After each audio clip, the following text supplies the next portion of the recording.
Often have I wondered, what makes a true knight? Is it valor, courtesy, and conviction, as the Church would have us believe? Or is it something elusive, something nobler and more pure? I pondered the question at length and came closest to answering it while I traveled the world in the company of an extraordinary knight. His story began long before I met him, before I joined him on his personal crusade. It began in the Holy Land, where he and his peers fought a grim war in the name of faith.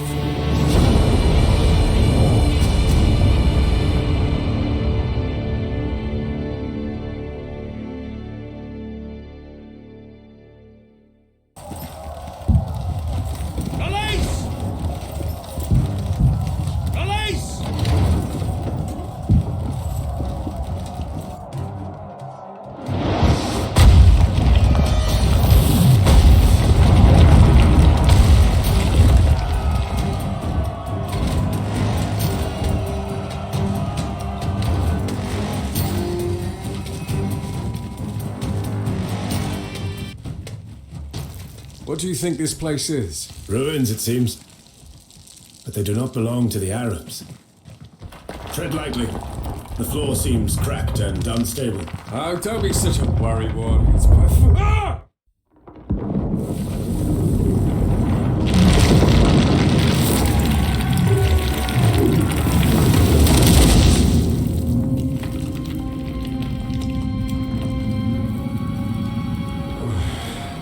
Still in one piece.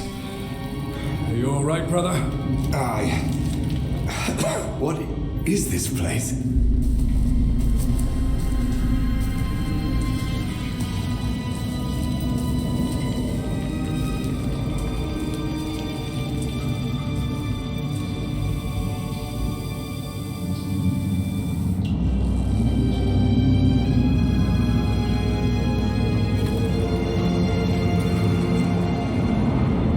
Can you feel it? Feel what?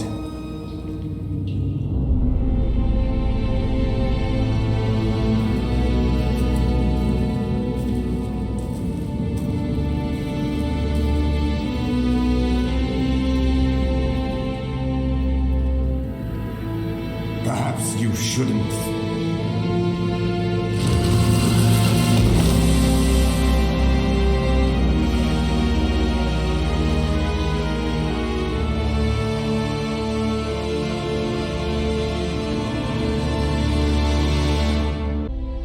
What could the strange relic be? The young knights took its recovery from that dark hole as a clear sign from God. They had no way of knowing how close they were to the truth. According to scripture, the rod borne by the prophet Aaron, elder brother of Moses, was a branch of the tree of knowledge itself. It displayed miraculous powers during and after the Exodus, and was considered one of the holiest relics of the times. Yet, its powers were not meant to be wielded by mortals for long, and so the rod was sealed away in the Ark of the Covenant upon Aaron's death. Thus, it was guarded by the faithful throughout the ages, and eventually made its way to Jerusalem, where it stayed until that great city fell over 600 years ago. Before it could be destroyed, a group of erudite monks saved the rod by taking it south to the Dark Continent, and eventually, being unable to bear its divine power, they broke it into 3 pieces. Their desperate act proved to be their undoing. Sundered thus, the rod began to seep a harmful influence into its keepers. It eroded their will, and their faith crumbled. The last of them took the 3 pieces and went their separate ways, vowing to hide the rod's 3 parts from the world. The knights had unknowingly happened upon the hiding place of one of the pieces. Their lives were irrevocably changed from then on.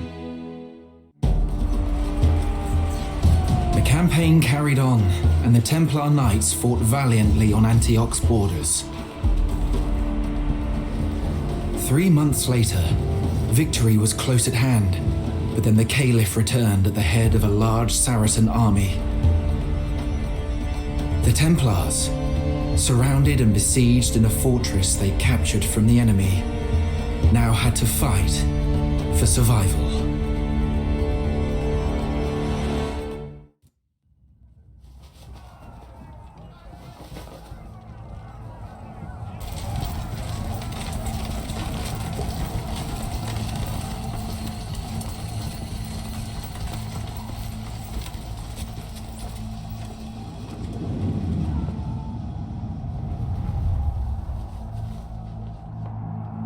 It is the Caliph's banner, Lord.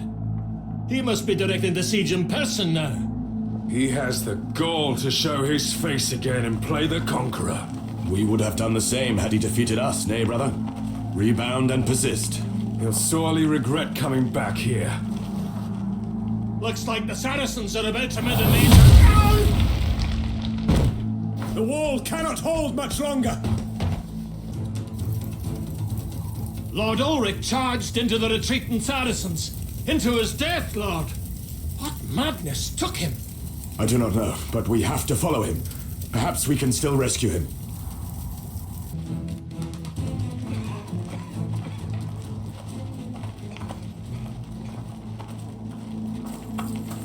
Shh. Quiet now. I see you have brought friends. Why, brother? Why did you leave and lead us here? You could have stayed behind, Theo. Nevertheless, I am glad you came. That damnable Caliph will soon be in our custody, and he'll then tell me everything he knows about the relic. The relic? What else, brother? We found it near his fortress. You cannot believe for a moment that this was by chance. He must know something about it. He must. That excavation was much older than... Nonsense. He has to know. Brother, you are not yourself. Let us leave this madness behind and return... Leave? And give up such a hostage as well as the knowledge of the relic? Are you out of your... انتبهوا! الكفار في المعسكر! حذروا خليف! يا إلهي ما هذا؟ اقتلوهم! So much for the element of surprise. By God, Theodoric, now the devil is slain and won't be able to talk. I would not tell you anything, even if I knew. Oh! What a setback. At least he won't annoy me further. But the villagers we took in served him before our arrival. So it is possible that they know something about the scepter. Enough! Enough of the scepter! Enough of this madness! Brother... Ever since you took that damn scepter, you haven't been yourself. You brought us here, then abandoned the fight, abandoned your men, and even abandoned your vows! For what? Careful, Theodoric. We may be friends, brothers even, but never forget who is in command here. The villagers know nothing of your scepter! How could they? I agree, Lord. If they did, I would have gotten them to sing about it by now. What? Well then, there's no point in keeping them. With our water supplies running low, they can't stay here. We'll release them from service, so that they can go to their people. As you will, Lord. You cannot be serious. The next village is 5 days' walk across the desert, and the ponds around the fort were fouled by corpses. I am sure they will find a way. You are sending them to their deaths! Better them than us. My hands are tied. I have to look after our men. Oh, now you suddenly care for them! Brother Theodoric, you are clearly upset, so I will try to forgive your insolence. But if you detest your orders so much, you can take off your cross, join the Arabs, and march with them into the desert. What happened to you, brother? I took the reins, Theo. It is time you accepted that.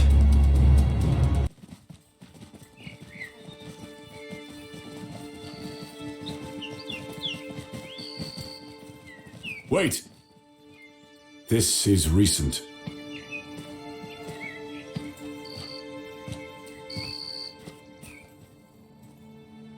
Very recent, Lord. And it ain't the end of it. Screams on the wind. Keep together, lads. We must see what's going on. God really does look after me, if he sent such a knight. Thank you for lending us a hand, brother. My name is Theodoric von Eichenberg. What is going on here, good sir? Gascoigne de Corban, at your service. We held off some looting ruffians, but it got a bit out of hand. Many people remain outside these walls, in danger of being slaughtered. I pledged myself to help them. So I'm going outside right now.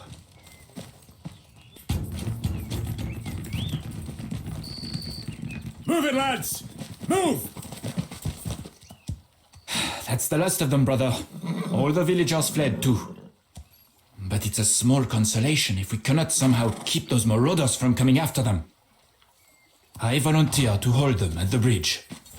We could set the bridge on fire, Lord.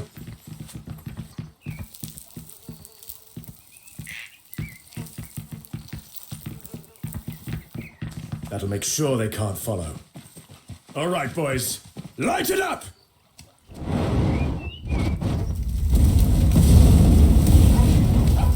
Now leave it to the flames, lads, and make haste.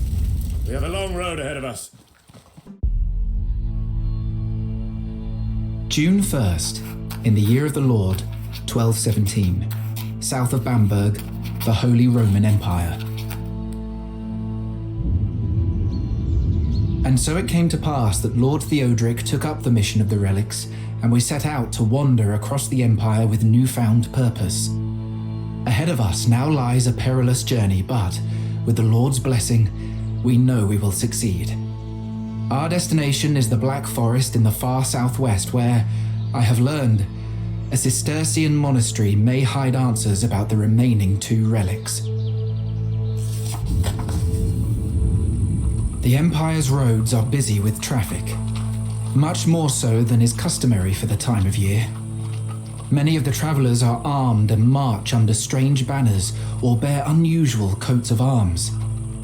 Hopeful crusaders, most of them, headed for Italy, then onwards to the Holy Land on the order of His Eminence, the Pope. Sadly, there are already rumors of robbers and raiders spreading like wildfire in their wake. We left the city of Bamberg 2 days ago, crossing gentle hills and fields filled with people busy with summertime labor. Conrad, Lord Theodoric's loyal huntsman, says that tomorrow we will reach the village of Ruhrweg, the only place for miles with a bridge to allow safe crossing of the local river. Somehow I did not expect our journey to be so uneventful, but I am grateful nonetheless.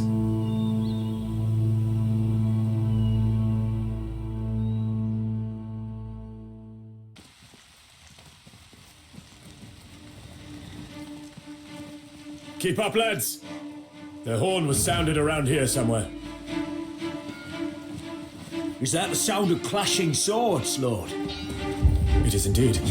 We have no time to waste. Follow me!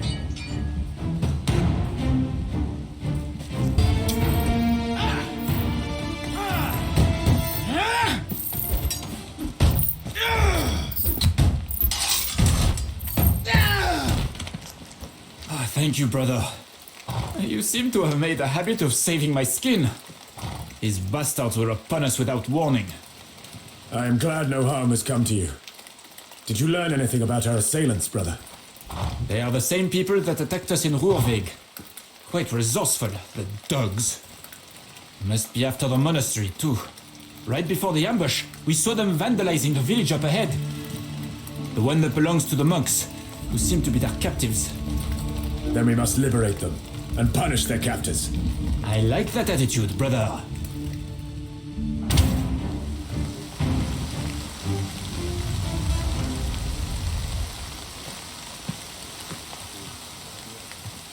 I will go in and talk to the monks. After what's happened, I don't think you should accompany me, Lord. They do not trust armed men and make no distinction. Fair enough. We will await your return outside then.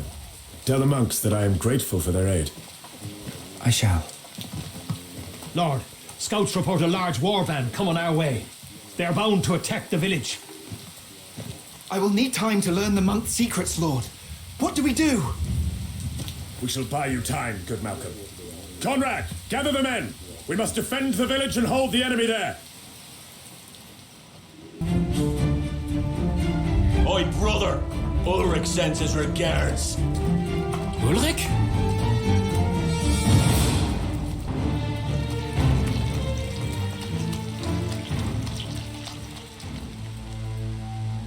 This ain't over. You'll be hunted, knight. Nay, hounded. You'll find no reprieve, no peace. I will come for you. I shall be waiting. Men, you have fought bravely today, and proved your worth 12 times over. I'm very proud of you. It is done, Lord. I have the texts, and I think I know where to find the relic. We are blessed, then. Let us discuss this at camp, good Malcolm.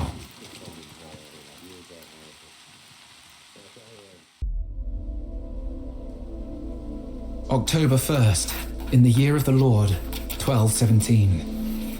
The vicinity of Kempton Castle, southern Holy Roman Empire. It terrifies me to no end that the pages of this humble journal now contain the very knowledge that our cruel enemy sought so fiercely, in fact, that it was willing to kill men of God for it. While my companions were fighting nearby, I was shaking. Partly out of fear, I must confess, that the enemy would break through and murder me, but mostly out of excitement, as I did my best to transcribe the etchings hastily into these pages. After the altercation with the foe crusaders, I finally had time to decipher them.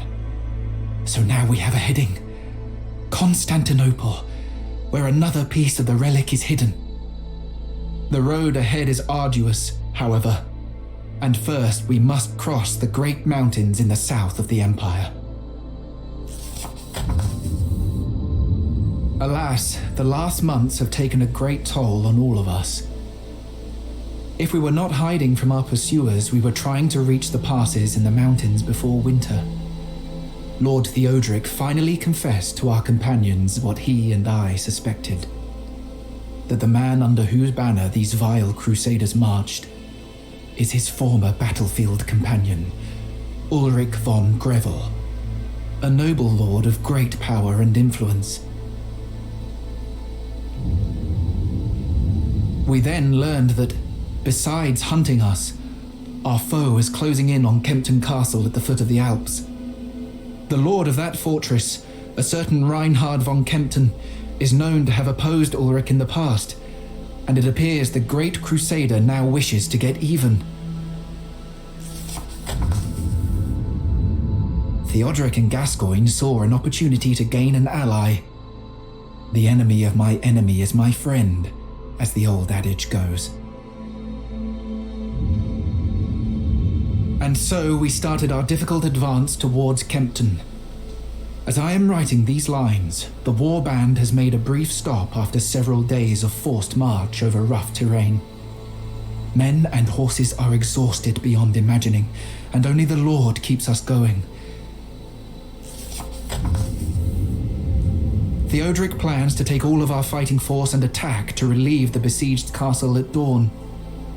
If we cannot unite against our foe this day, we are surely doomed.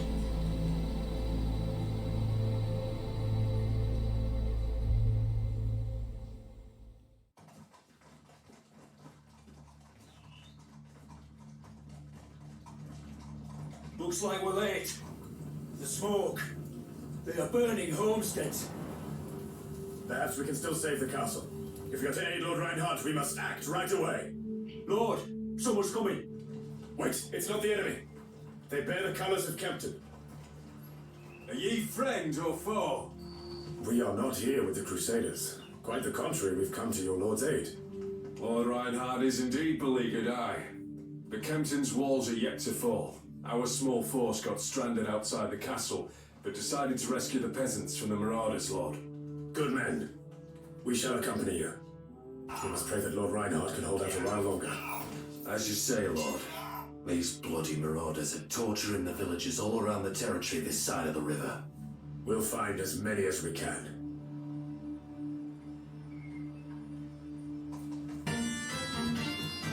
Whoever you are, your timing is to be commended, lad. Lord von Kempton. My name is Theodoric von Eichenberg. I have come to... Sadly, we've no time for pleasantries, Lord Theodoric. There are too many trespassers on my land, and I intend to do something about that. Are you joining me? Aye. Let us teach these interlopers a lesson in chivalry. The captain has fallen! Retreat! Retreat, you fools!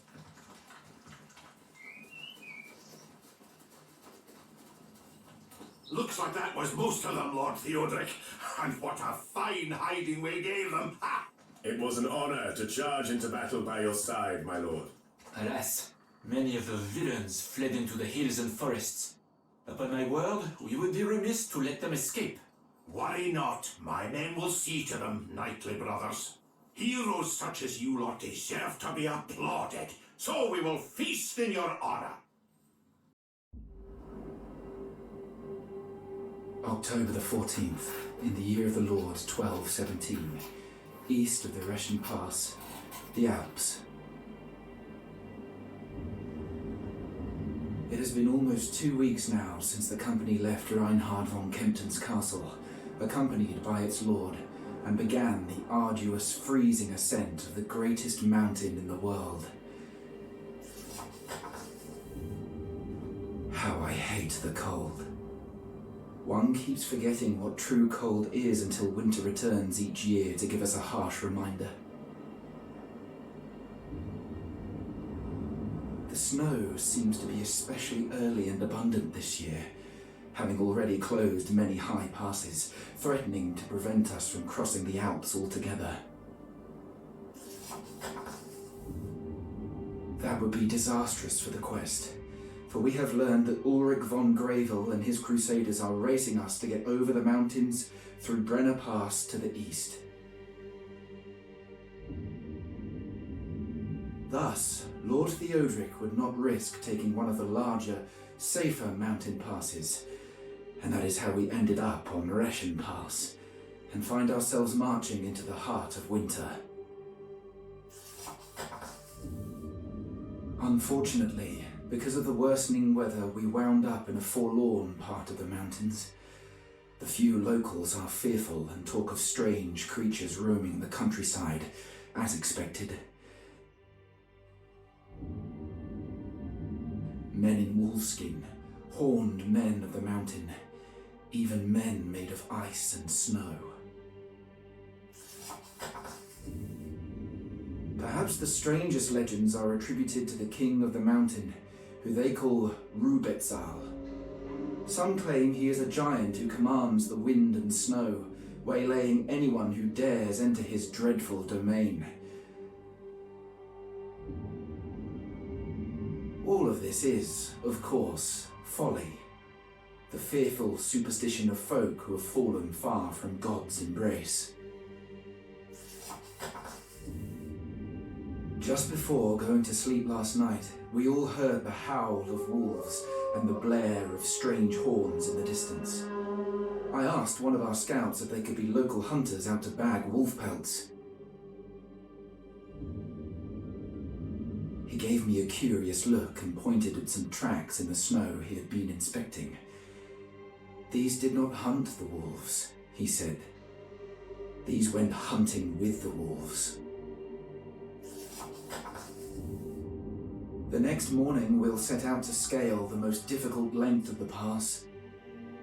Nobody looks forward to it, But perhaps now there is hope we can actually make it before the snow shuts off the passes or buries us all together.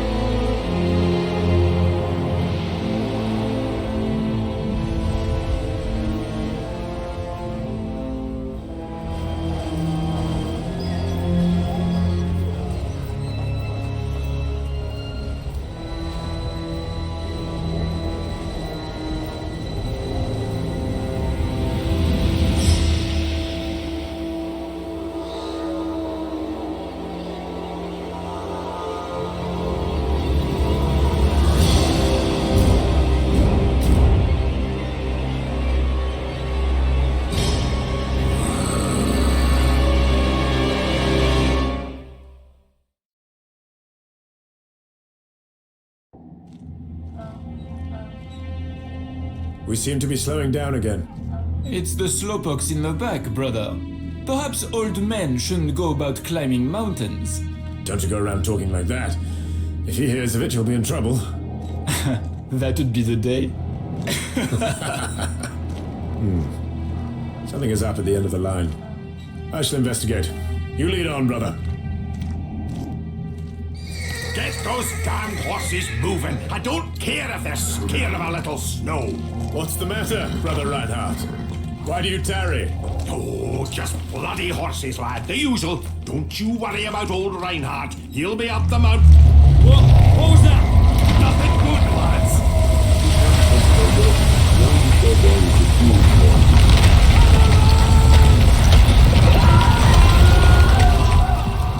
Lord have mercy. What was that? Whatever it was, it cut us off from the caravan. I can hear them from across the slide. Attend to the wounded, lads. You've heard, Lord Reinhardt. We have no time to waste. We must go around this and try and rejoin the others. Something tells me there's more going on here than meets the eye, lad.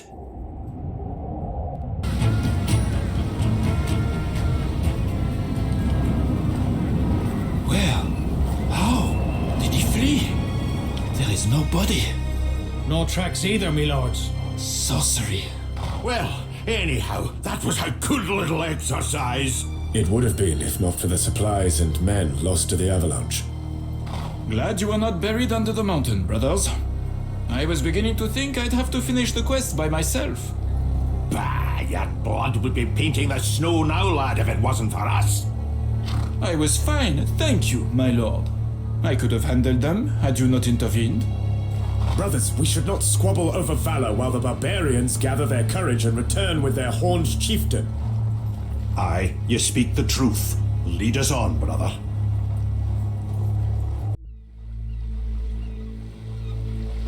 January 12th, in the year of the Lord, 1218, near the port of Ancona, the Holy Roman Empire.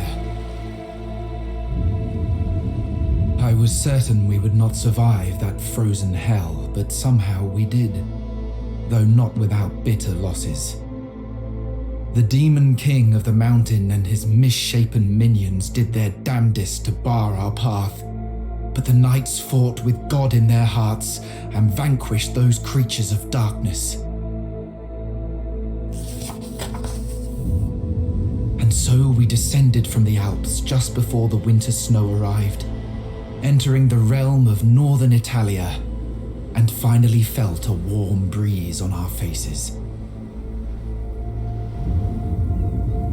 After a brief rest, our goal became reaching the Republic of Venice. The warband needed seafaring vessels to reach Constantinople in the far west beyond the Mediterranean Sea, and that famous port was our best and closest chance to acquire them. Or so we thought. Until we learned that Ulrich's vile crusaders thronged the city and its surroundings. It appears that our adversary has the same plan for moving his army across the seas. That makes Venice his ally, and so it has become our enemy. God be praised, there are other great ports along the coast, ones not beholden to the scheming merchant lords of Venice. and so we travelled south in the hopes of finding transportation. As I am writing these lines, we are camped a few hours' march outside the port of Ancona, intent on bargaining for passage to Constantinople. Most of us will stay behind here while the knights enter the city with a small retinue and seek out ship captains with an offer. One can only hope that all the wealth we have collected thus far will suffice.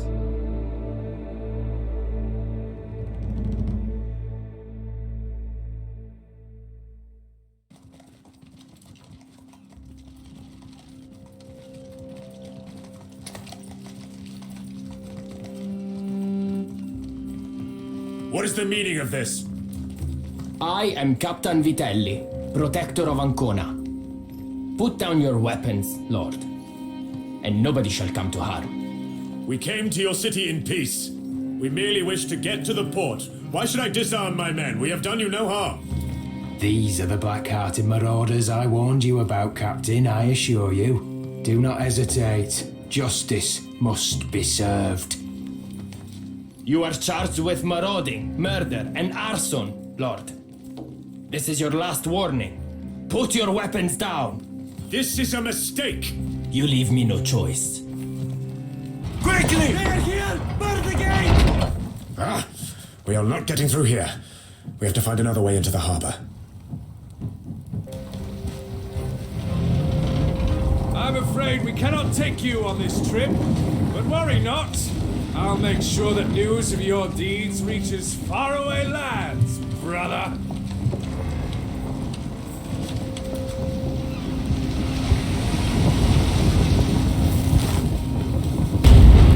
No! They are setting the city on fire! People will think it was us. That was their plan all along. Damn them! Damn them to hell! Good lords! Here! Here! Father, what are you doing here? Flee the flames! I came back for you, Lord. I know that you were falsely blamed. I saw the real perpetrators pour oil everywhere. There's a tunnel back there that will take us outside the city's walls. God bless you, Father.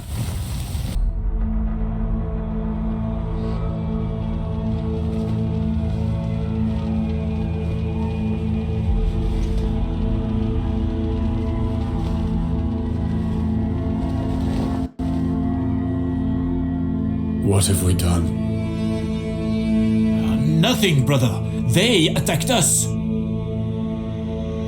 Maybe. But we still brought war here. This is not why we set out. We are lost. What will we do now? Don't give up hope just yet, lad. I might know a way.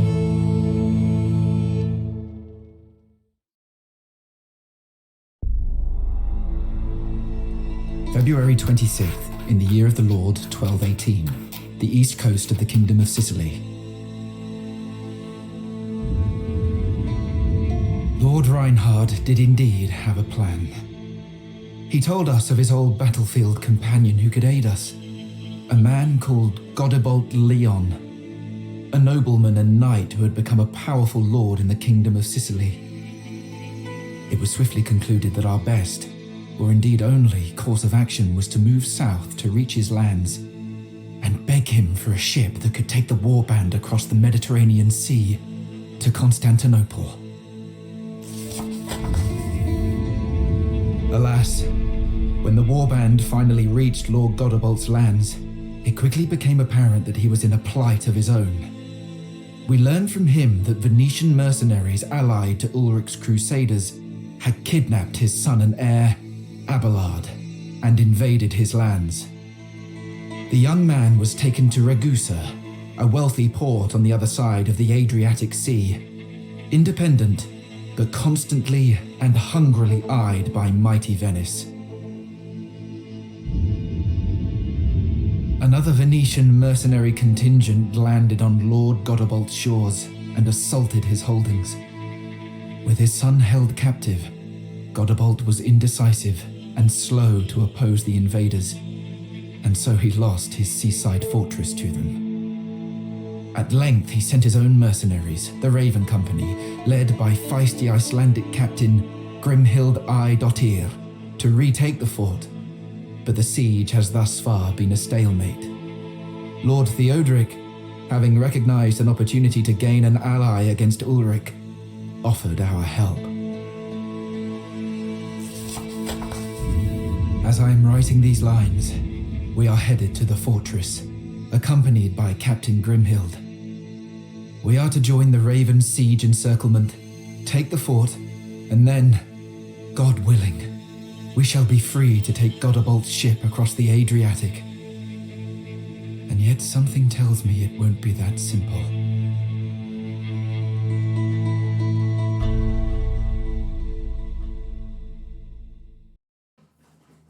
We are getting close. Helvetis! What is it? We should have come across metal cuts by now. Something is wrong. We don't know that. Tryggvi! What happened? Where are the others? We kept them encircled. Captain, just like you said. But more of the bastards arrived. Hit us from behind. Many died. More fled. Some captured. We'll get them back, Trygg. We will, Lord? I won't leave my men behind. Nor should you. We swore to take the fort. We'll need as many ravens as we can find. And I have no intention of abandoning your warriors. Or any of our allies, for that matter. I won't forget this, Knight. Sorry, Captain. Avenge us. They will pay for this! The bloody dogs! You stay here, Trygg. You've done enough. I'll go now and disembowel the bloody dogs!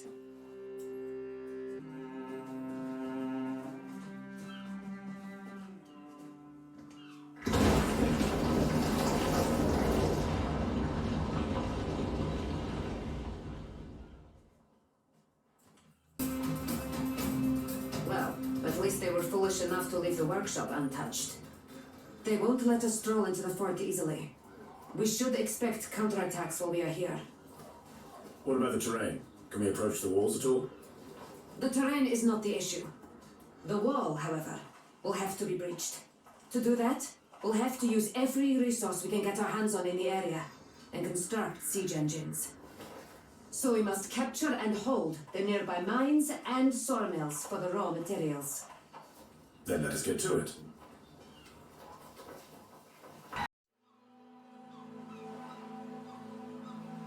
March 3rd, in the year of the Lord, 1218, near the port of Ragusa, on the coast of the Adriatic Sea. This day marked our crossing of the Adriatic Sea aboard the ship Blythe, accompanied by Grimhild I. Dottir's mercenaries. I admit to having been dreading the voyage, for I am no man of the seas. But I reckoned the whole matter taking less than a day would lighten the hardships. Yet the Lord must be tested me, because that very day he summoned up a storm that nearly sunk the Blythe and turned me into a sick wreck of a monk. Now, with the tempest and the sunset behind us, the coastline is like a dark, jagged line ahead, sharp and uninviting. We can only pray that the same terrain is going to hide us from patrol ships, though the risk is perhaps lower now that the night has fallen. The reason for this secrecy is to avoid the attention of the Venetian mercenaries who are expected to be guarding Lord Godabolt's son, Abelard. His spies reported that the young lord is held hostage in a secluded mansion up on the high hills. Lord Reinhard is certain that the mercenaries must have been sent here by the merchant princes of Venice at the behest of Ulrich. Whether or not the rector of Ragusa is their willing ally remains to be seen. In any case, it falls upon us to thwart this plan and liberate the young man. The The ravens tell me that it is now time to pack my gear and finish writing. I will accompany Lord Theodoric on this venture. We will row to shore and set up camp quickly, waiting for the darkest hour of night. Then we shall set out over the hills and hope to reach the manor undetected.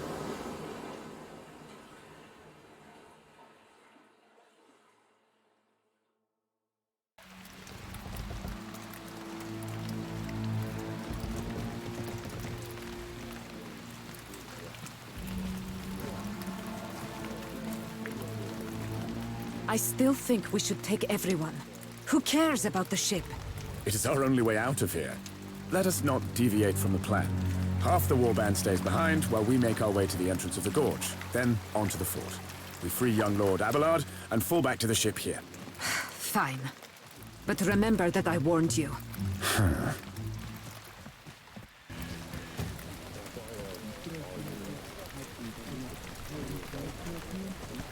These are the knights I spoke of, Father.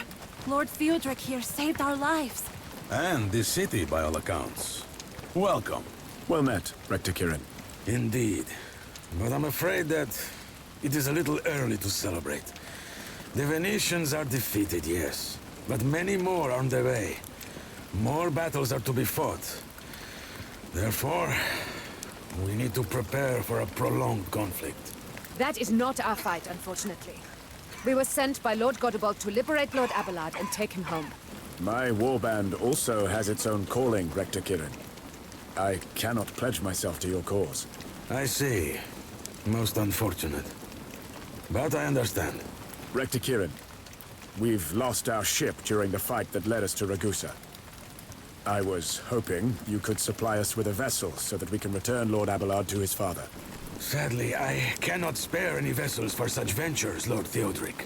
Why am I not surprised? It's immaterial, as I don't intend to return anyway. Not yet. I'm not abandoning Yana and the good Rector. Unlike others. The Ravens were hired to take you back. Your father would— You don't get to decide, Grimhild. My father may have promised you payment, but I make my own decisions now. I may have a solution to your troubles. Lord Abelard wishes to stay, and all of us have to respect that. I intend to reach out to his noble father, who has also had his fair share of troubles with the Venetians. Arrange our children to wed. Together, we shall endeavor to oppose the rampant conquest of this gluttonous foe. My father and I would be honored to be your allies, Rector Kirin. Needless to say, Lord Abelard will enjoy Ragusa's protection. With that, the Ravens are free to go, and I will match the agreed-upon payment in Lord Godebald's name. Although I dislike reneging on a vow, we do indeed have to be on our way. And without a ship, we must cross the Balkans on foot. So, I say we have a deal, if Captain Grimhild agrees to it. It's not like I have a choice. No choice that would benefit you as much as my offer. So be it, then. Then it is settled. I will pray that your journey is without peril. Please know that although my city did not witness your valor firsthand, we shall be grateful for it nonetheless. Fare thee well.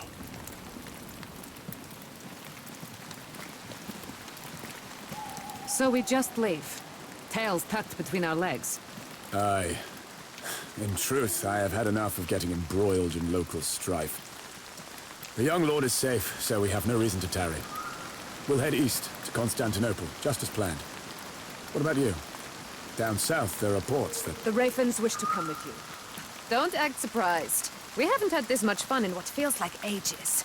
And you seem to draw conflict. Conflict draws coins and glory. As you wish. But while we walk, I should tell you about our quest. Sounds very mysterious. As amusing as it may sound, it is a perilous journey, not to be taken lightly. Are you sure that you don't want to stay? Go back to Lord Godebald. No. It's better this way. One should not get chained to places, to people for too long. There's nothing back there for me. So, let's go. And tell me more about this quest of yours.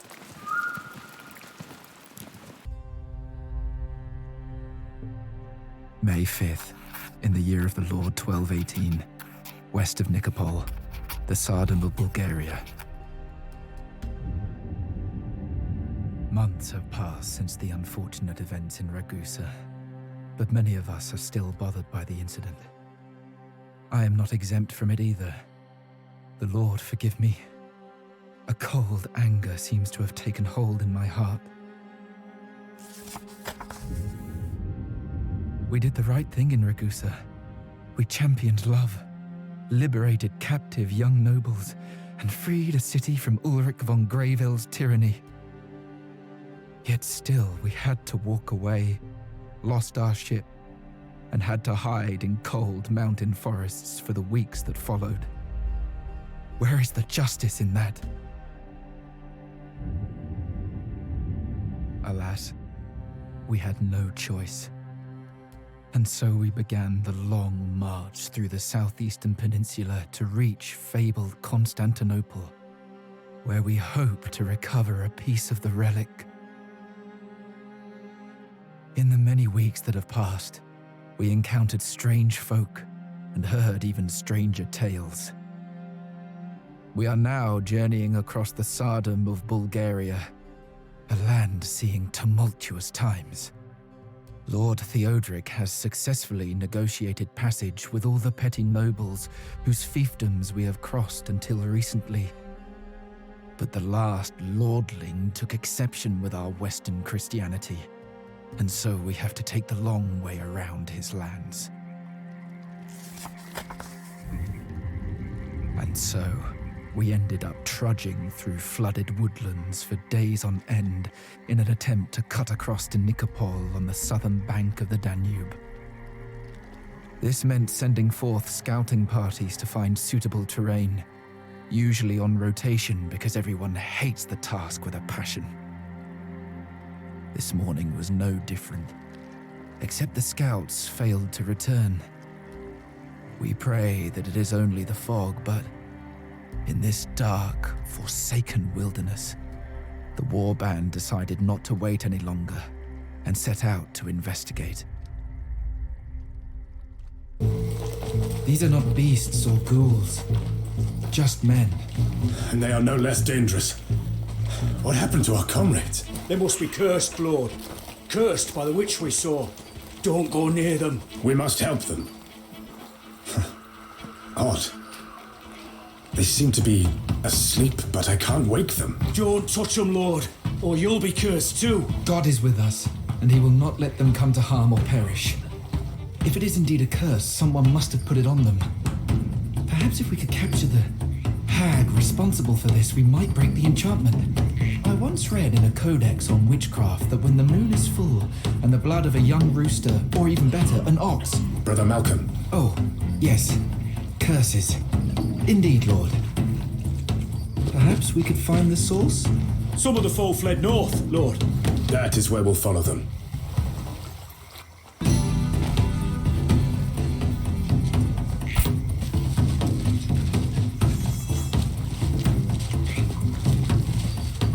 Lord Theodoric, your soldiers have captured this man. I think I can understand some of the things he is saying. It is some form of Greek, bastardized and crude as it is. So astonished, if you let the kind. What does it matter that you can understand him, Brother Malcolm? Well, Lord, we have not found the hag we've been looking for, but this despicable man knows a thing or two about her, and I questioned him. I'm listening. He confessed that the torpor is caused by a concoction, and the antidote can be brewed using a mushroom that grows at the foot of a nearby holy tree. That way. All right. We move out, lads. Giving credit to anything this savage says does not sit well with me, but that is the only clue we have right now.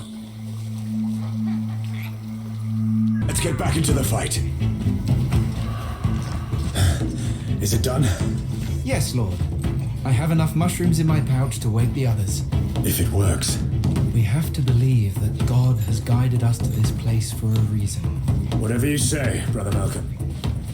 Rally to me, men. We're headed back.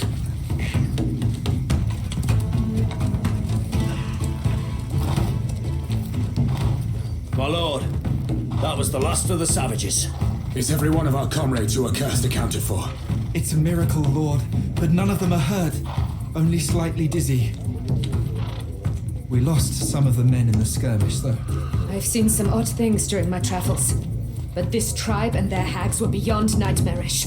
That's what they get for tramping about in accursed pagan realms. The world is a dangerous place indeed, friends. Yet, we kept our courage. This time. But we'll have to be more careful in the future. Let me tend to the wounded so that we can depart as soon as the Lord allows. Good. Time to put some distance between us and this swamp.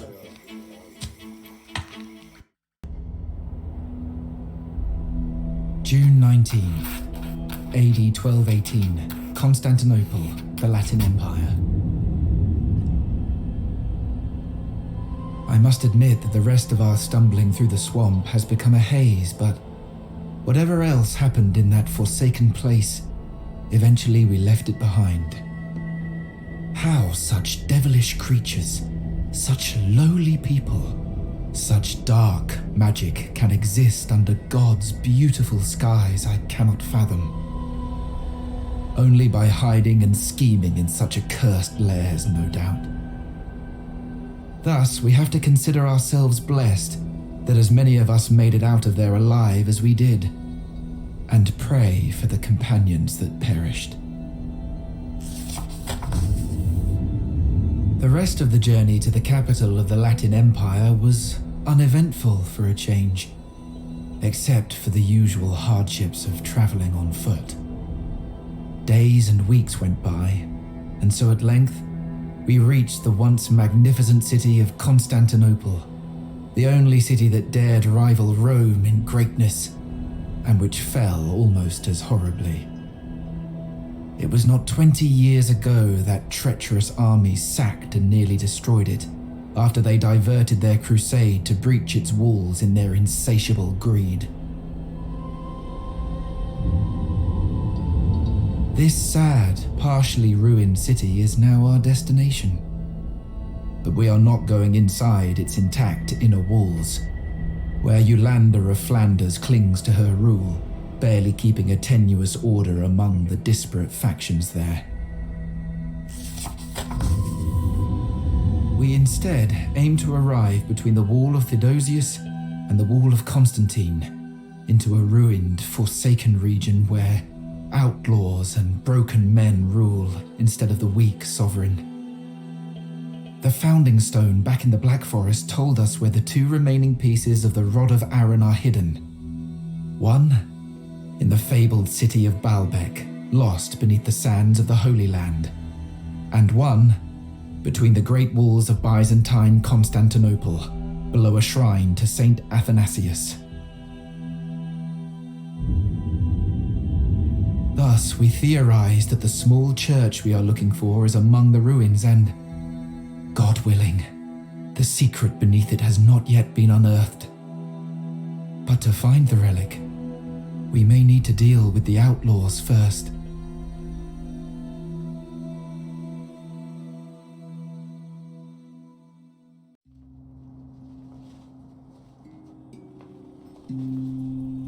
I still don't like this course of action, Brother Malcolm. My lord, I understand your misgivings, but these are men. Surely they will listen to a proposition that benefits them. Will they not? So, my men tell me some weasel of a monk wants to have a word. Spit it out then, brother, and make it quick. I ain't got a stomach for snivelling fools. Why, we are here to make a deal. We will pay you silver if you allow us to search some of the ruined shrines in your territory. What's here you high and mighty fellows want? None of your business. Well, it is really... Oh, something valuable, eh? And why should I give it up, eh? I assure you, it is not valuable to you.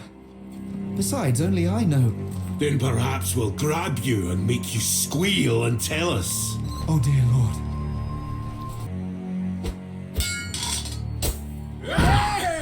You think you've seen the last of us? You're sorely mistaken, you dogs! I'll get to it now, Lord, but I'll need some time. Deciphering these ancient inscriptions is a long, difficult task. We shall hold them off as long as we have to, Brother Malcolm. You just find the shrine of St. Athanasius. Do keep the ruffians out of the ruins, Lord. They might damage something important, and then we're stuck here for God knows how long.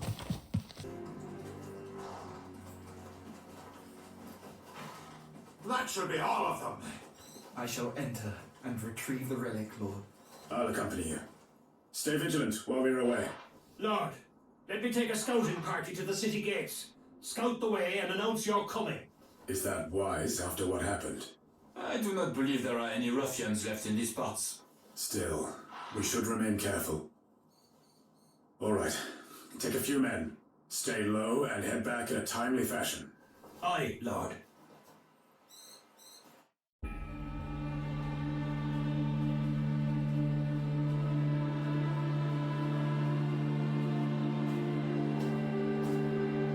Conrad, there's movement among us. Take cover!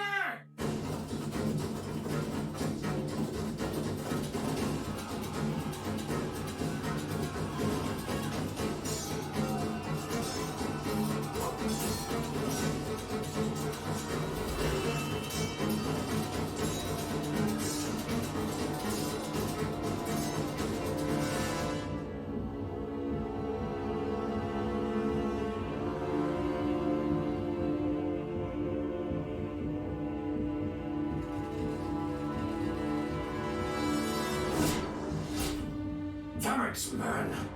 Be careful.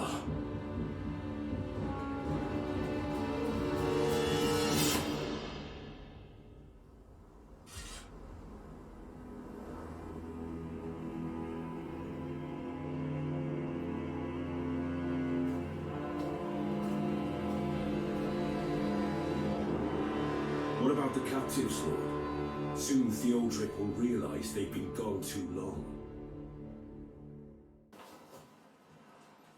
Magnificent, Lord.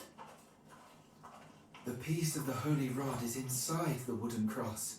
We are indeed blessed to have recovered it intact, and before anyone else plundered it. I shall hold on to it, study it carefully when we have the time. Good. Is Conrad not back yet? Afraid not, lad. We should get going, catch up with him. Agreed. Let us... My lords, we were ambushed. They ran back to... By God, they're upon us!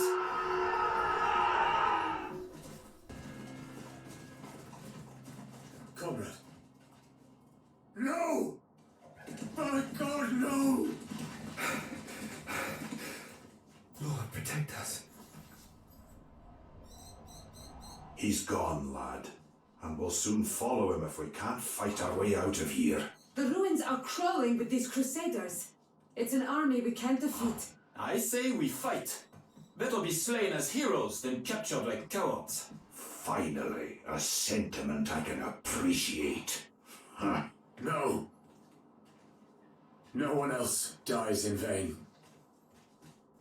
Our quest is not completed until we recover the last piece of the relic. We swore an oath. And Conrad would want us to go on. Then we shall honor him by going all the way. Aye. My men will carry him. We still can't outfight this army. There are too many, even for knights such as ourselves. But we have the relic now, my lords. It may be dangerous, but perhaps you could tap into its divine power and pray it delivers us from this dire predicament. Lord Theodric? Aye. Use it.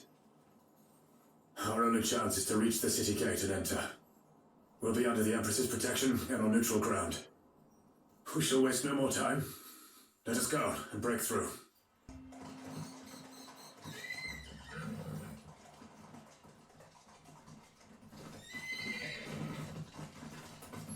Quickly! Quickly, inside!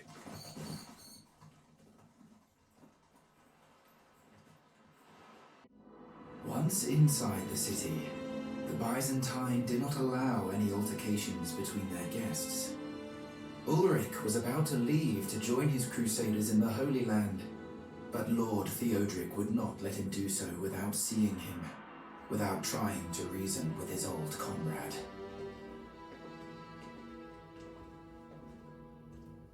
You have something that is rightfully mine, brother. It is not yours, Ulrich. Nor should the other one be in your keeping. Ah, so now you have appointed yourself defender of the relics. You will not fool me, brother. Only yourself and the circus that follows you. Theodoric the Righteous. Again you claim to know better, to moralize, even though your life has been a series of disappointments and failures. Has it not? Give up the scepter, brother. The relics were not meant for mortals. The scepter has already turned you into this. But perhaps you can still redeem yourself. Give it up. Have you gone mad, Theodoric? The scepter gave me everything. It made me who I am today. Unlocked the potential, nay, the destiny that was always to be mine. My birthright. And greatness shall follow. But this is your true agenda, is it not? You are merely jealous, as you've always been. Poor, poor brother Theodoric. Except, you are no longer a brother, are you? Abandoned the Order, abandoned your brothers, and you have the audacity to judge me? Please, Ulrich. If you do not give up this madness, I'll have to pursue you. And cause more death in vain. The blood will be on your hands. Come after me, and I'll have to put you down for good. Stay, and I'll return to take the last piece from your cold, dead hands. You have already proved time and again that you do not shy away from getting me killed. Though only through proxies, of course. We'll see about that. I wish you luck on your journey, Theodoric, brother of none. The Grand Crusader did not listen to my lord. How could he? His ambition and pride turned by the scepter into that of a self-proclaimed messiah. Ulrich von Gravel chose to remain blind to the truth and to pursue his mad purpose to the bitter end. And my lord Theodoric was left with no choice. He had to follow him.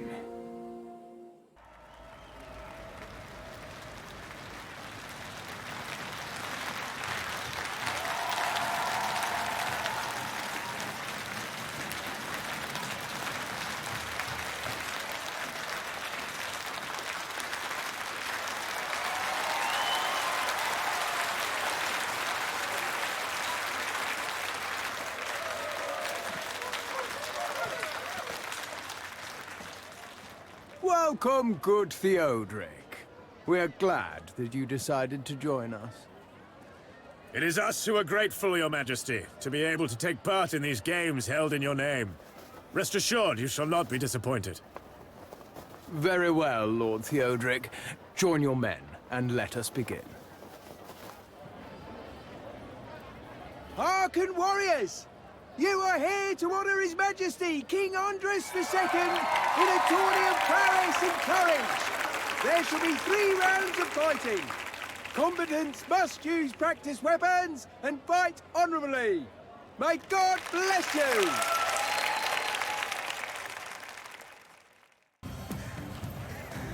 Congratulations, Lord Theodoric!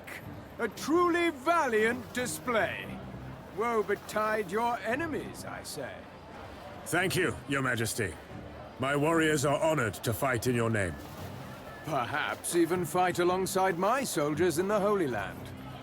That is very... I am deeply honored, again, Majesty, but... Your Majesty, Your Majesty! Forgive me, but I bring you an urgent message from the coast. Speak, man. One of the supply caravans has not arrived, Your Majesty. Nobody knows where they are. They must have gotten themselves lost among the ravines. Send out someone trustworthy to bring them back at once. It will be done, Your Majesty. And now, let us return to the tourney.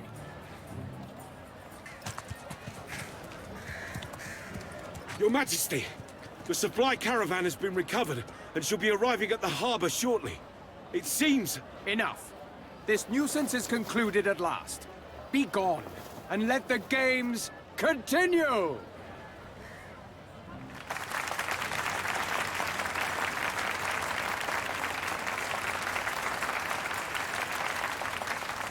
Well done, Lord Theodoric! Again, you prove not only that your warriors and knights are among the best, but that you are a great commander. We are impressed. Thank you, Your Majesty. What say you to a final round? We should also increase the challenge, just to make things more interesting. What now?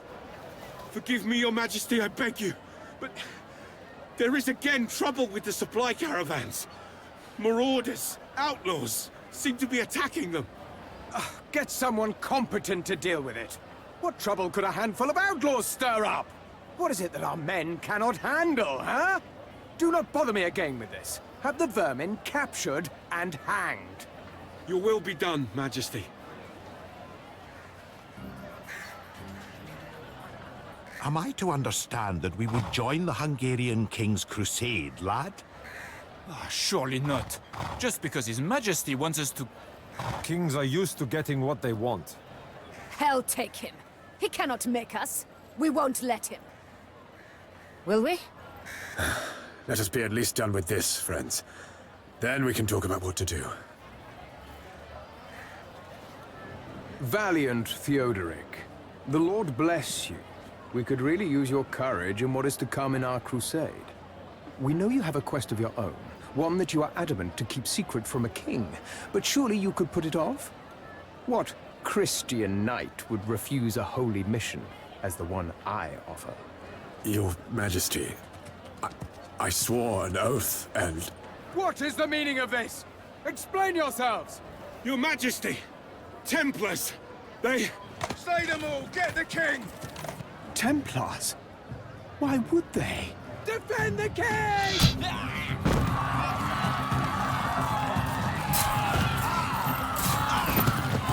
Your Majesty, stay close to me and we'll get you out of here.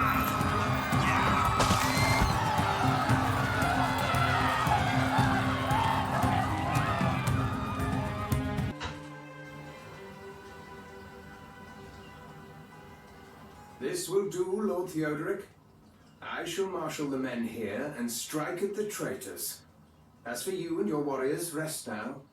We shall talk when we've retaken the island. Your Majesty.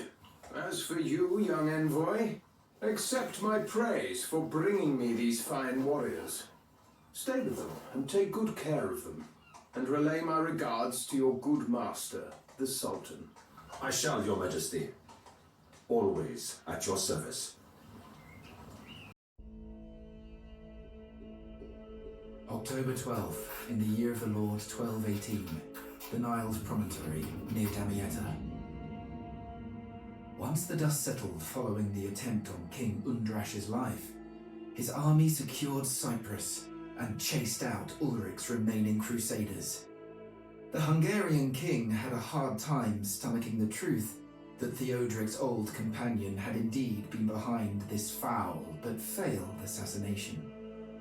We learned later that Ulric himself vehemently denied having anything to do with the deed. Of course. His army soon reached the northern shore of the Black Continent, coming into conflict with the Saracens there. King Undrash was grateful to us for saving his life, but not grateful enough to let us go just yet. In light of Ulric's treachery, which he rightly suspected was aimed at hindering us, he was in a dire need of allies, and we had proven our mettle several times over. So, in return for his blessing and support of our quest, we are to take part in the siege of Damietta, which has been going on since spring.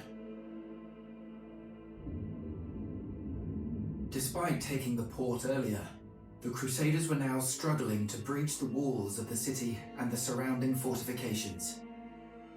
And even though Theodoric is not one to believe in the Crusaders' cause, he undertook the task to gain King Undrash's alliance. We are to break a southwestern wall section using abandoned siege equipment and take a riverside fort. I cannot help but think this is suicidal, but I have faced so much danger up until now that fear for my life and for those of my companions has abated considerably. That does not mean I won't pray for those that fall.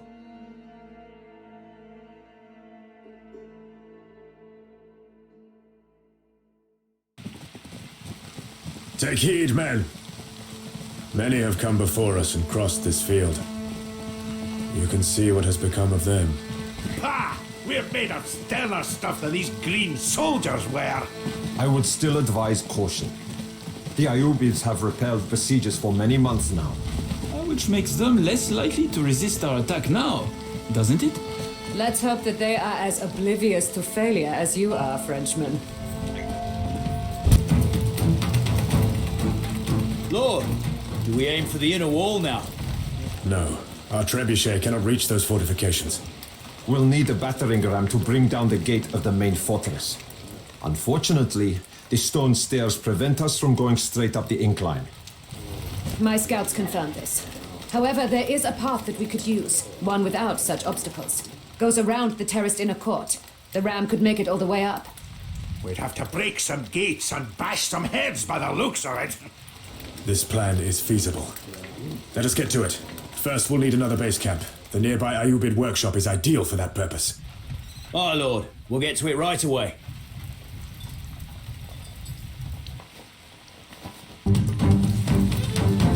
The Ayyubid defenders are broken. Sound tactics, Lord Theodoric, if I may say so. Our work is done here, it seems. King Andres shall be pleased, and by extension your master the Sultan too. I'm sure he'll reward you for your loyalty and perseverance, Faisal.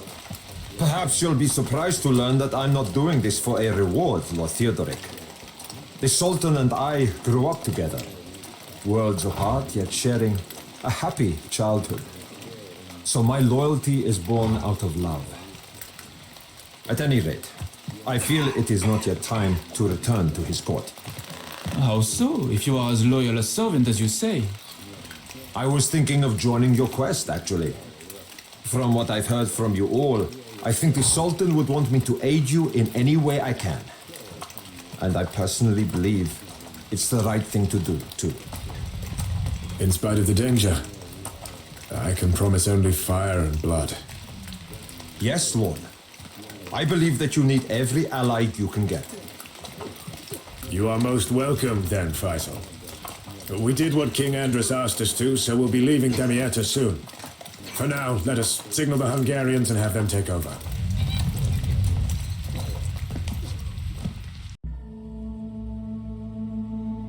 November 4th, in the year of the Lord 1218, the eastern reaches of the county of Tripoli, the Levant. Even though we left the Nile's promontory before Damietta fell, everyone was certain that the city would not hold out much longer.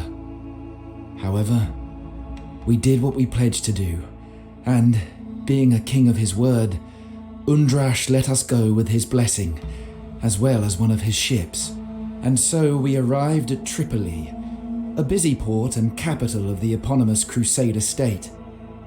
Bohemond the One-Eyed, Count of Tripoli, allowed us to be on our way begrudgingly, wishing not to oppose either his ally, the Hungarian king, nor Ulrich, who now marched across his land with a huge army.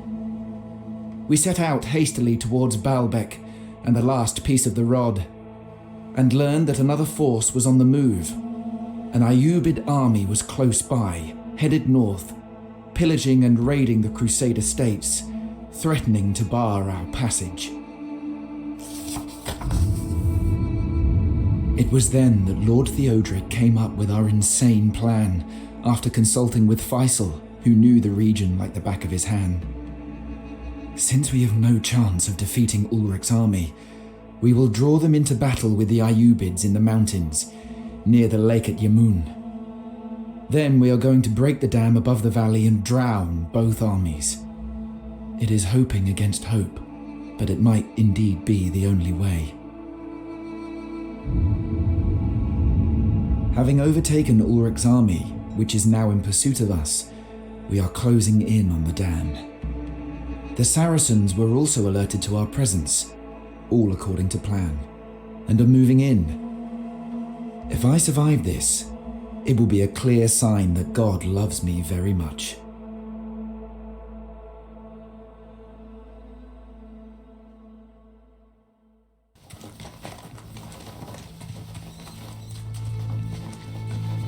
Two bloody armies, eh? Still want to do this, lad?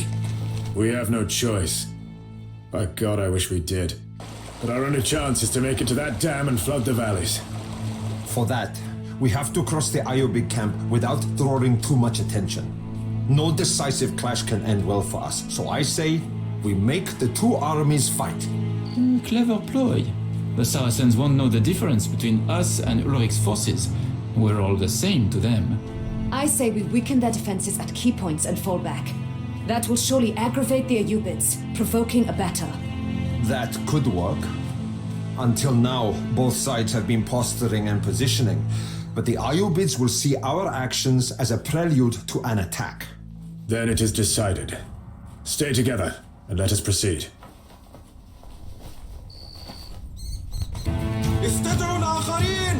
They are calling reinforcements. Lad, my eyes are not what they used to be, but I spy a cart ahead, loaded with this damned wildfire. Perhaps it could be useful for once. That is a great plan, Brother Reinhardt. Let us capture that cart and push it onto the bridge.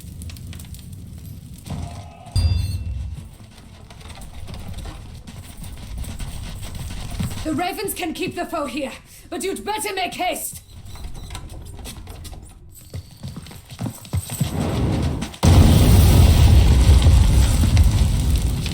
Hurry! Hurry! Fall back! Let them have at each other.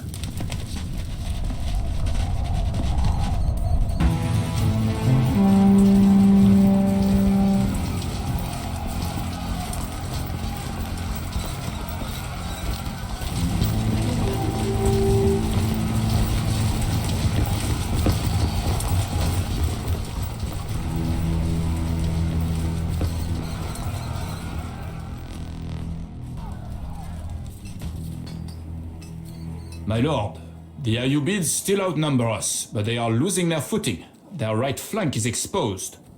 Send our reserves there. Tell the knight leading them to break through or die trying. Aye, my lord. My lord! Your friend, the Lord Theodoric, was spotted taking his warband behind enemy lines. They were headed northeast. What? Are you certain? Who reported this? I saw them, my lord, with my own eyes. So you're alive, brother. Not for long, if I have a say in... You fool. You accursed fool. Deshani, I hereby appoint you to lead our main army to victory. Get it done, man. Lord, thank you. Guido, you take our reserves and head up the valleys. Kill Theodoric and his lackeys. What's he trying to do? I think he might... Don't think! Just follow my orders! 'Tis high time that old Theo gives up the ghost. As you wish. Splendid. I shall be awaiting good news in our western camp. All right. My horse!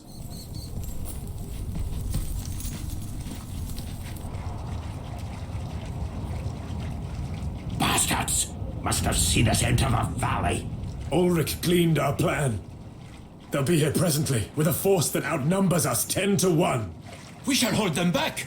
No, lad. You'll leave that to me. But... Let an old man have a bit of glory for himself, would you? Theodoric needs your horsemen pulling beams, lad. As you wish. Reinhard. No more blathering, lad. You got a dam to break and I got some skulls to crush. God be with you, brother.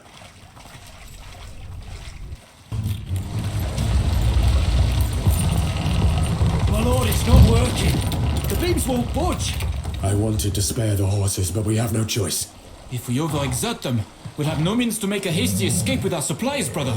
That's a risk we'll have to take. Reinhard is running out of time. Harness the horses to the ropes and pull harder! Pull! Pull! It's coming apart! If it breaks, the old man will be caught in the deluge! Sound the horns! He should be getting out of there. Why is he not retreating? No, lads, you won't get away unless we hold them here. We know.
November 7th, in the year of the Lord 1218, near the ruined city of Balbec, the Levant.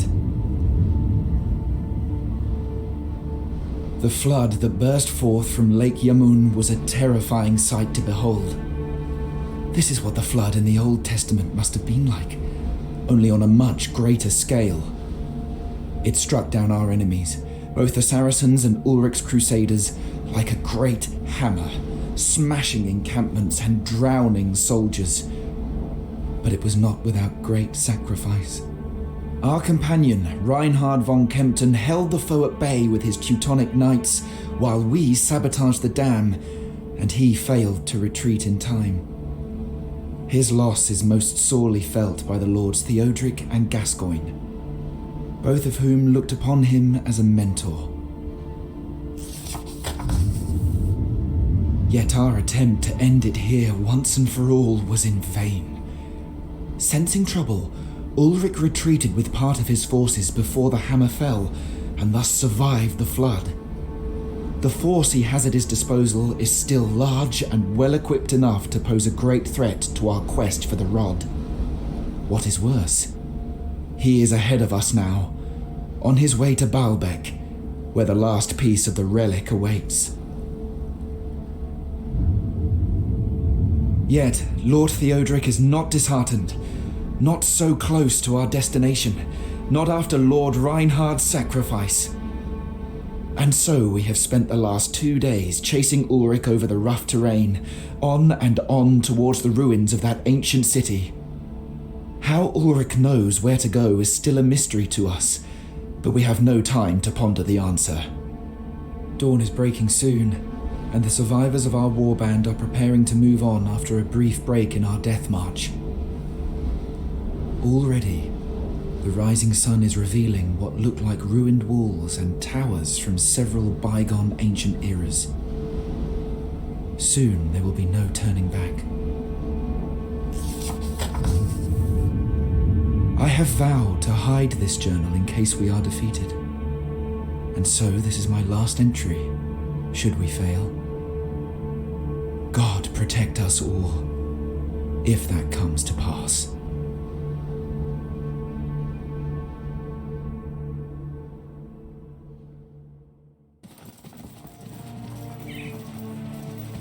What is taking so long? Move it, you useless scum!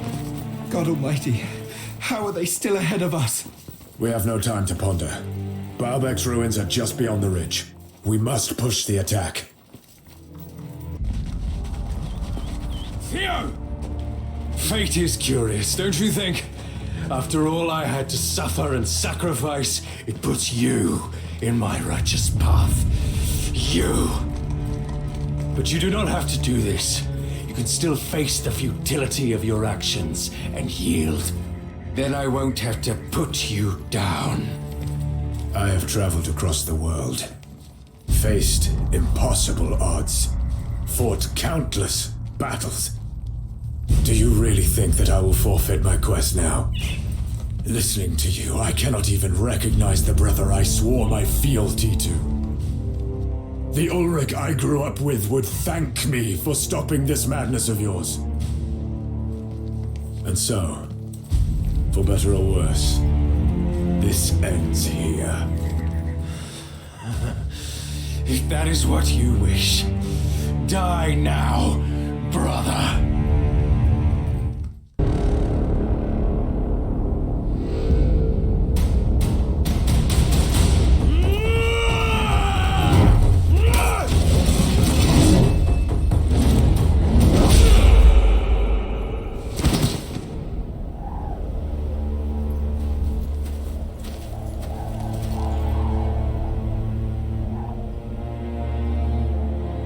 Enough! Go on. Finish it. But know that I left the scepter behind with some of my men. They are to destroy it once I fall. Even in defeat I conquer, brother. If I can't have the scepter, neither can you. Great Lord, the relic, it's gone. Taken by a shadow, a demon. What? Ours has disappeared too, along with the monk. What's going on? Who could have done this?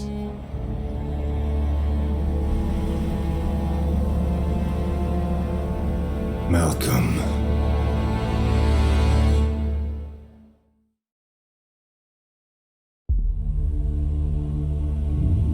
It was a terrible thought, but moment by moment we realized that it was the truth. While we were busy murdering each other for the divine relics, someone stole them from right under our noses before entering the ruins where the last one was hidden. It defied explanation. Who could have done this? We have no choice but to search the ruins. I'm afraid that whoever is responsible, he will do exactly what we so desperately fought against. Unite the three parts of the rod to recreate the original, miraculous artifact. The eerie phenomenon in the skies all but proves this, and these prospects make me shudder, like no danger we faced before. Ulrich is on his feet again, bound but hell-bent on opposing the threat. Somehow, he looks more sensible, too. As if losing the relic after so many years awakened his old self, the one closely resembling my former friend. I decided to bring him along, as I don't trust him with anyone else. However, I'm leaving my men behind to guard the captives, and taking only my most trusted into the heart of Balbec. For I am sure now that it won't be a simple excursion. Should we fail, I hope that someone else will be strong enough to oppose the relics and their new possessor. God, protect us all.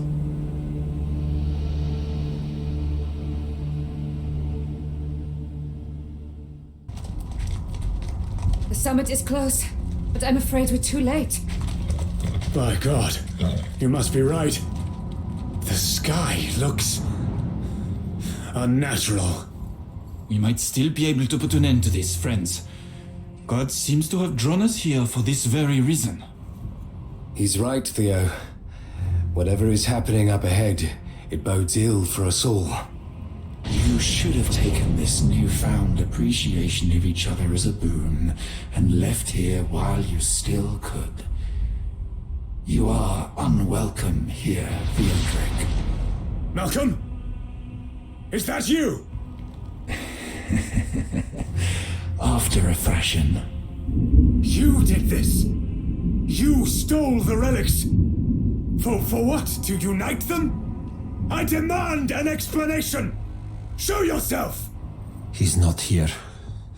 Not truly. and yet we can hear him. Sorcery.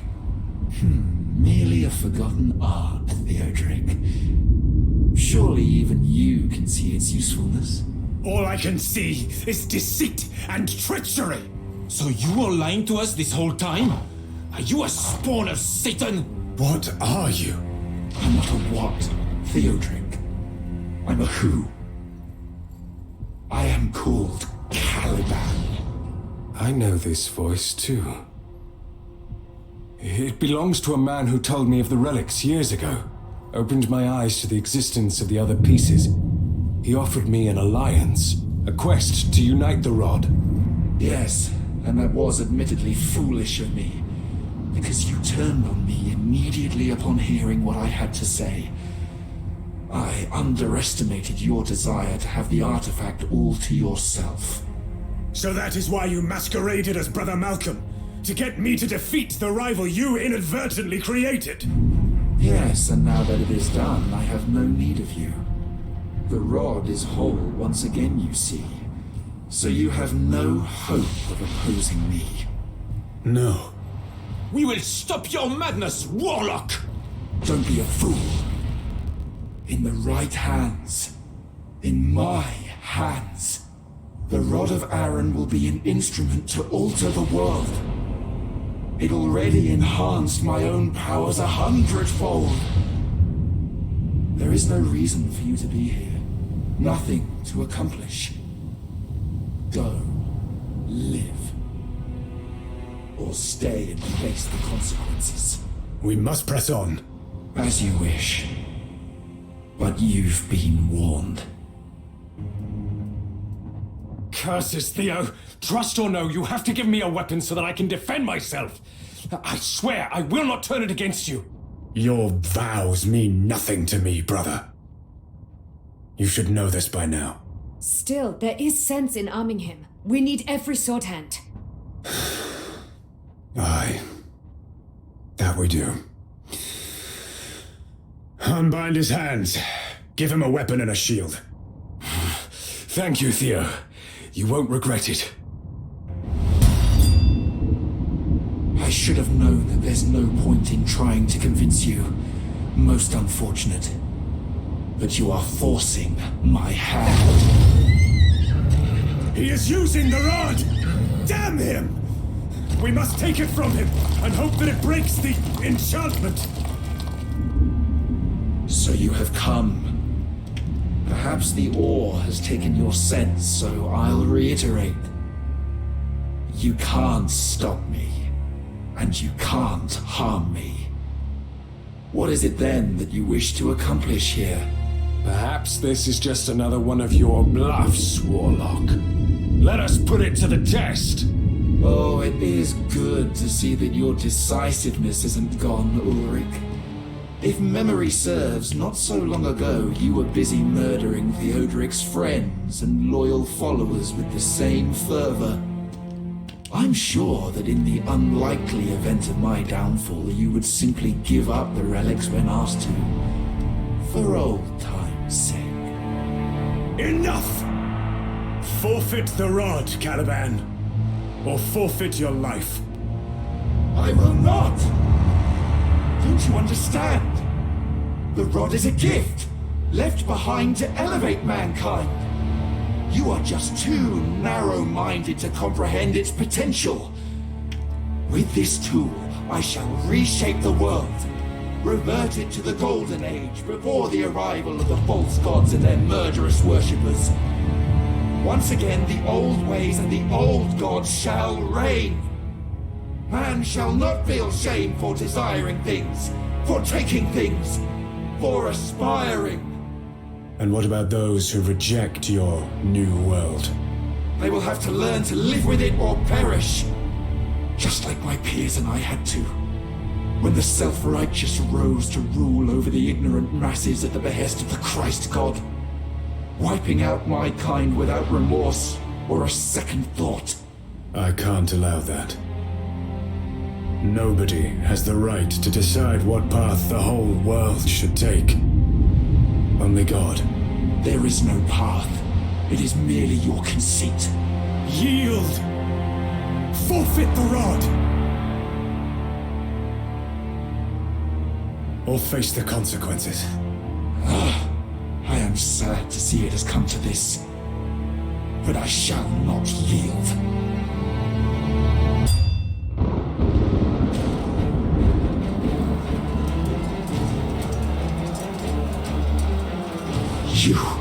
You would kill the most beautiful dream.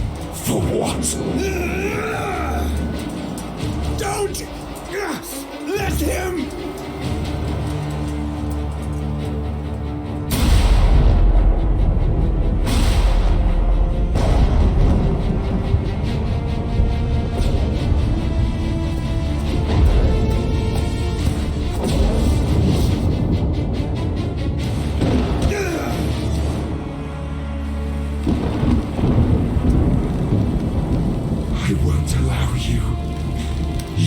Victory!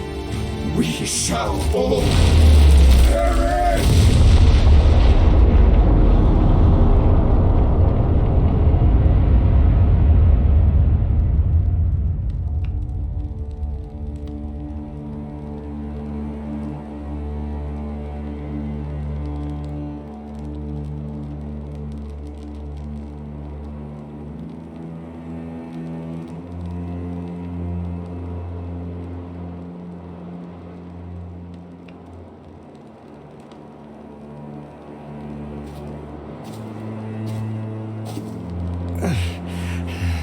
Theo, you're alive.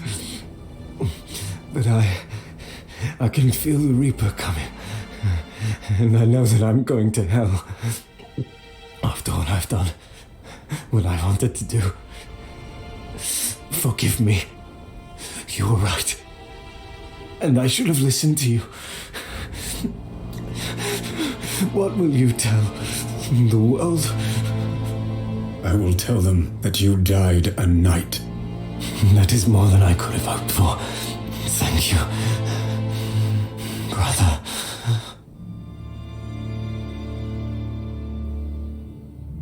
I lied to him. I never told anyone about what happened here, and I do not intend to. The future is still uncertain, and with the quest over, I am at a loss for what to do. The only thing I am certain of is that the rod's power was not meant for us mere mortals, and that its pieces must be separated and hidden away again. But not by me. It was too close to me for too long. Even now I can hear its call, pleading with me to use it, to change the world as I see fit. But no single person should be able to do that. It is the prerogative of God. My friends took it upon themselves to take one piece each and obscure them in a manner of their choosing. I know not whether they succeeded, but I know their hearts and trust their judgment.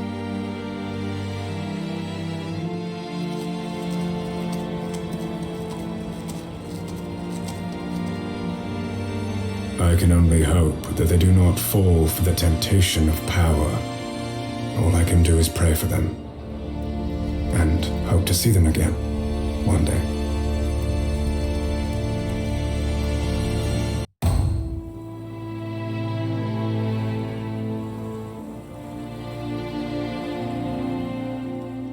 This wine is just... There are no words for it. From Reinhardt's cellars. The old man sure knew what to stash away. Shouldn't you save those for a lordly occasion? This is enough of an occasion. I seldom get to see the two of you. We're flattered. Very grateful for the hospitality as usual. And how are you handling the aforementioned lordly occasions? I wonder if I'm cut out for this at all. I don't know what Reinhardt was thinking when he gave me stewardship of his lands. Perhaps he thought he'd be around to teach me. I am certain that you'll get the hang of it eventually. How about your appointment, Faisal? Ambassador, I hear. I certainly need some time to get accustomed to the role, too. At least I get to travel quite a lot. Just like the famous mercenary captain here. Have you heard anything about... No, unfortunately. Every year he's missing. I wonder if he's alive. He takes his vows seriously. You know how he is. Besides, he's not the only one missing. Should we then raise our cups? To absent friends? Aye, to Reinhardt. To Conrad. To Theodoric. And may each and every one of us always give the gods their due.